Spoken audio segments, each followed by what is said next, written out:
Now we got sound.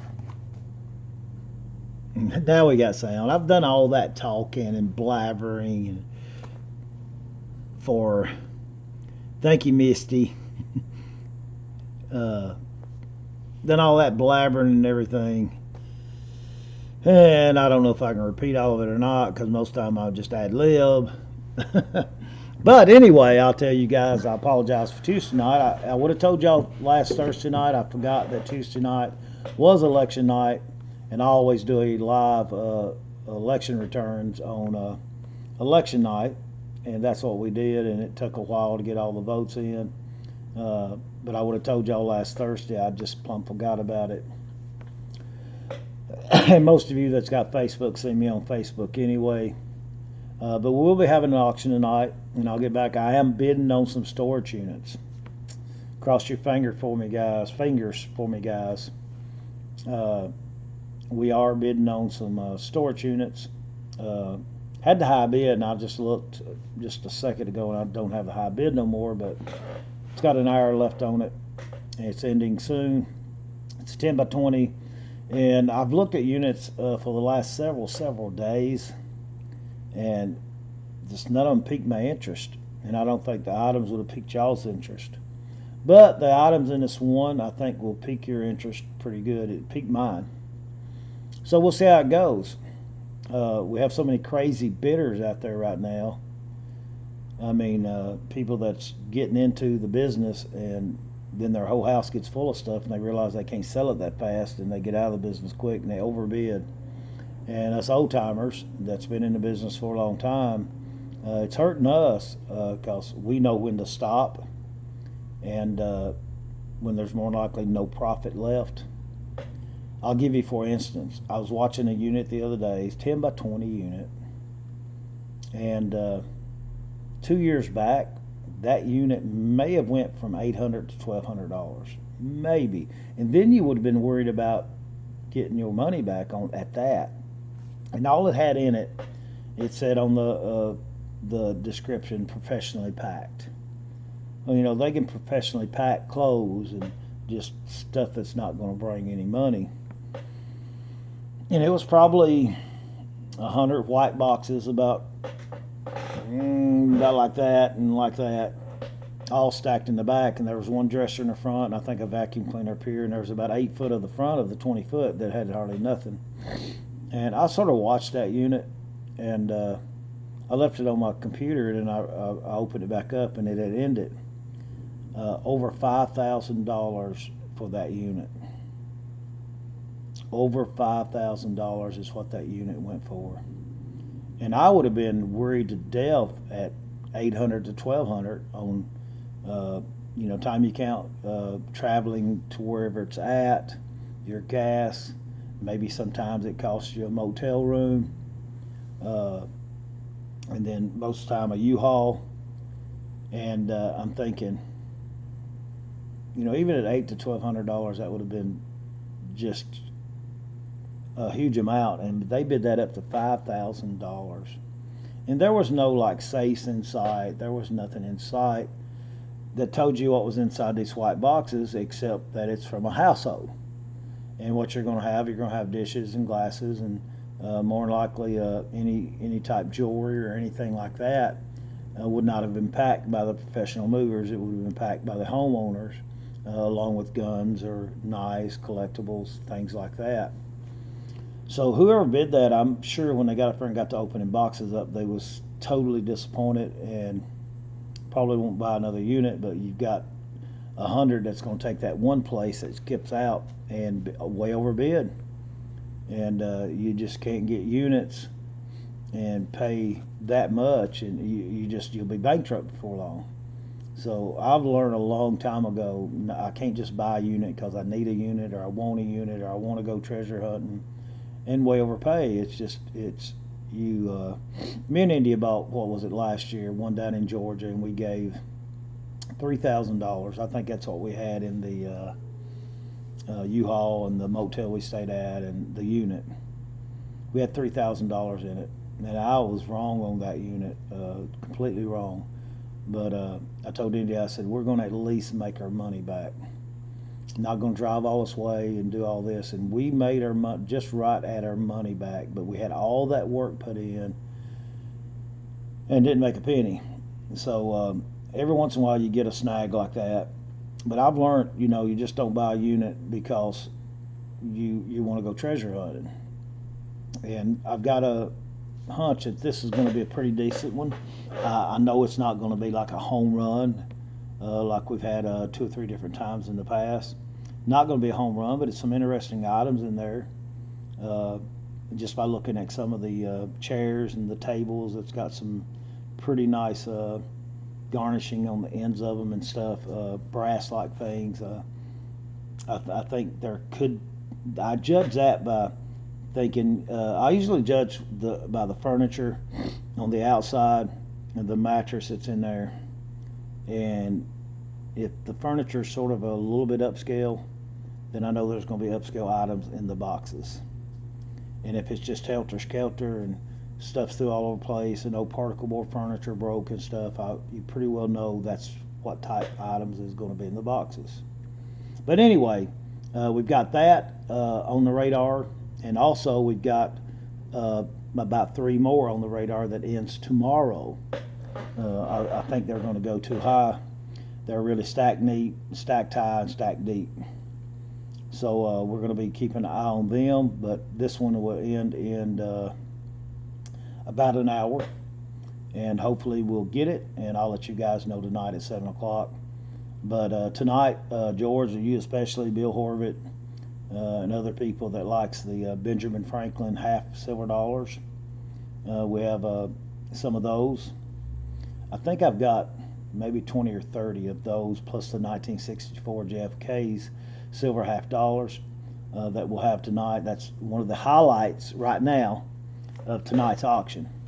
And we're going to be digging and seeing what else we're going to have tonight. Going to try to make tonight make up for Tuesday night and have just a heck of an auction for tonight, and hopefully sell enough items and have enough of the price on the items to where it makes up for 2 nights. We don't know if that'll happen. We'll try our best, and we'll try to entertain, and we'll try to cut up, and because I have really felt good the last 2 days.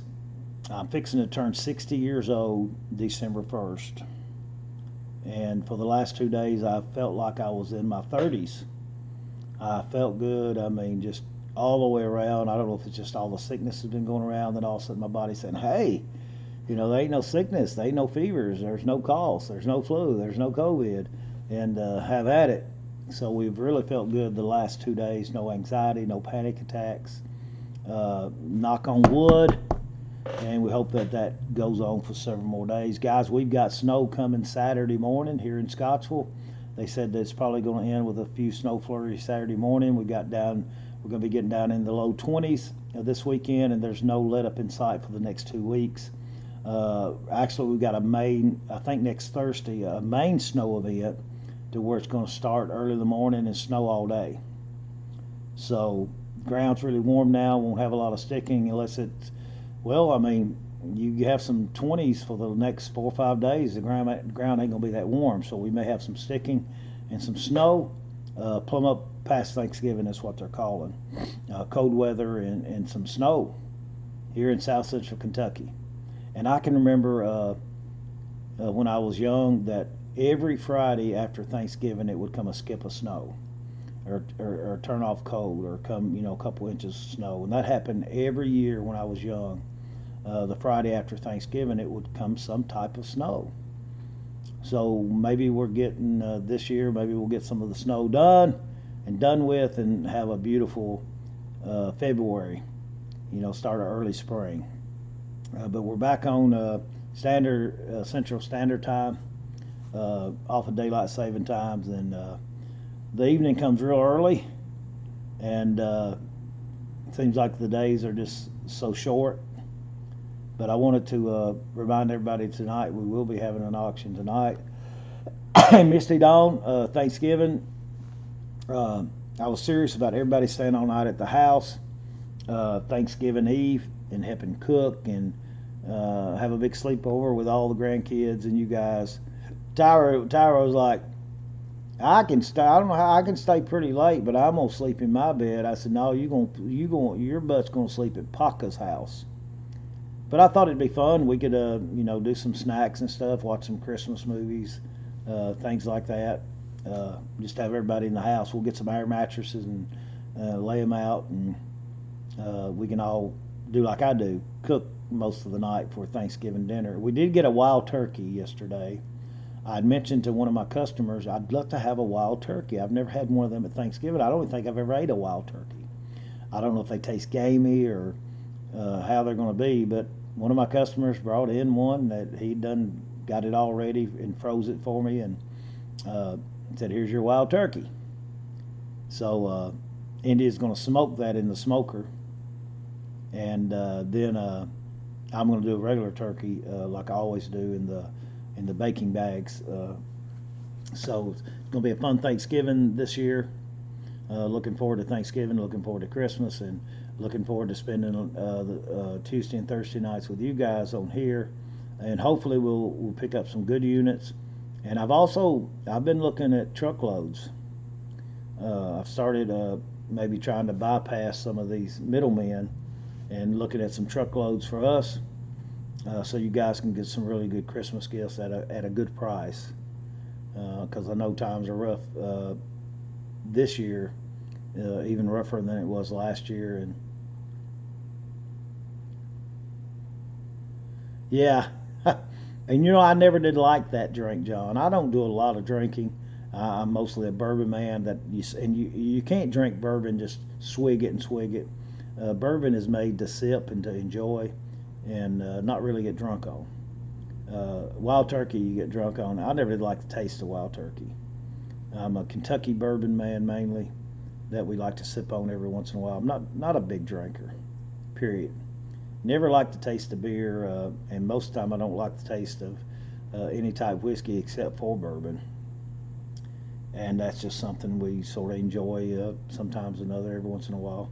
I cut up a lot on auctions about having a drink or this and that, and we're really a lightweight when it comes to drinking. We never did party when we were teenagers or young adults. Never did go do the party scene or the bar scene, and we just enjoy our bourbon every once in a while. And I hope nobody ain't got a problem with that. I mean, but I thought about that, John, when I got the wild turkey. There was somebody that was picking Ireland up or letting her off to get some clothes stale night with one of her friends, and I was going to walk over to the car and say, I got wild turkey, and I got wild turkey in a sack.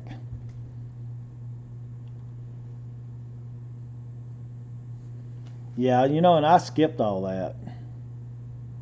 I mean, I skipped every bit of that. But I'm going to get off here. I'm going to get the auction ready tonight. Once again, we're going to have some Ben Franklin Silver Hass, JFK Silver Hass tonight, and I'm going to try to line up a really nice auction tonight with what we've got here, and we'll concentrate on getting that storage unit. And I'll post pictures as soon as I do. And tonight I'll show y'all some pictures on YouTube, because some of you don't have Facebook. But I'll post pictures on Facebook as soon as I win it, or if I win it, and you can sort of get a glimpse at what we might be able to get for the auction. So see everybody tonight at 7 o'clock. Look forward to seeing you and having some fun at the auction. I missed Tuesday night. I really enjoyed giving the election results on Tuesday night. We had like 180, 170 people, close to 200 people watching on Facebook, wanting to know the election returns locally here. And it turned out pretty good. I had advised everybody to get 3 new city council members. We got 6, and 3 experienced. Leave 3 of the old ones on there. Don't throw just 6 new ones in there. And seemingly everybody took my advice. We got 3 new city council members and 3 of the ones that were already on there. And the mayor's race went as planned. Didn't lose my vote on that. The guy that I'd ran against, he beat the other guy that we both ran against in the primary by just a really good margin. And I had endorsed him. That was good. The family court judge, we endorsed her. She came out with a victory. So I lost some of my votes, and but this we picked up a lot of votes that we didn't lose. So I was tickled to death with that. my name wasn't on the ballot in the first time. Good night in several years, and I came out sort of feeling like a winner more than I'd ever had. All right, I'm gonna get off here. You guys have a good afternoon. See y'all at 7 o'clock tonight on the line. Sure can, John. Sure can. The doors are open.